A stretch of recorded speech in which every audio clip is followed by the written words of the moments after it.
আসসালামু আলাইকুম। গত শীতও কেউ একজন বলছে, জানেন আমাকে, তোমার সাথে কথা না বললে আমার ভালো লাগে না, তোমাকে ছাড়া না দেখলে আমার ভালো লাগে না, কথা না বললে আমার ভালো লাগে না।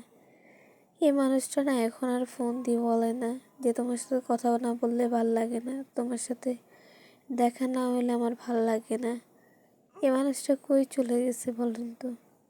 এই মানুষটা বলছিল আমাদেরকে ছাড়া নাকি এই মানুষটার জীবন। আচ্ছা, এই মানুষটা কি এখন আর আমাদেরকে মিস করে না? এই মানুষটা সবসময় বলতে আমাদের চারটাকে না দেখলে এই মানুষটার ভালো লাগে না।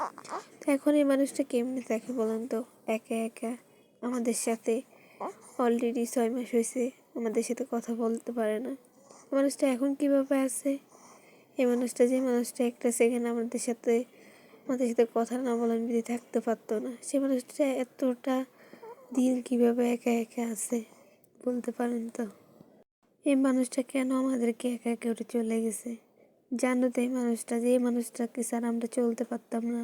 এই মানুষটা ছাড়া আমাদের সত্যি, আমরা এই মানুষটা ছাড়া অসহায়। আমরা 4 ভাই বোন নাকি সে মানুষটার জীবন ছিল। এখন এই মানুষটা কই? কোথায় মানুষটা? জানেন এই মানুষটা নাই এখন। আমাদের আত্মীয় স্বজনের কাছে আমাদের কত অবহেলিত, প্রতিটা আত্মীয় স্বজনের কাছে অবহেলিত। এই মানুষটা চলে যাওয়ার পর প্রতিটা আত্মীয় স্বজন তাদের আসল রূপ আমাদেরকে দেখিয়ে দিয়েছে। এই মানুষটা না ছাড়া না পৃথিবীতে বেঁচে থাকা মনে হয় অসম্ভব। আমি আসলে এখন বেঁচে থাকবো, আমি লড়বো। আমার মৃত্যুর সামনে আসলো আমি লড়বো, কারণ হায়াত জানি আল্লাহ যতক্ষণ পর্যন্ত আমার হায়াত রাখছে আমি এতক্ষণ পর্যন্ত থাকবো, তবুও আমি লড়বো। আমার সন্তানের দিকে তাকাই হলে আমি লড়বো, কারণ আমি এখন বুঝি মা না থাকলে সন্তানরা এই পৃথিবীতে অসহায়। তো এই মানুষটা আর কেউ নেই, মানুষটা হচ্ছে আমার মা। আমার মাকে যারা আসলে আমি অসহায়। জানেন আমার মা আমাকে সবসময় বলতো, একদম মা করে বলতো, আমি যখন কান্না করতাম আমার পিছন থেকে এসে আমাকে জড়াই ধরে বলতো যে আমি তোমাকে এভাবে মানুষ করেছি, এভাবে বড় করেছি।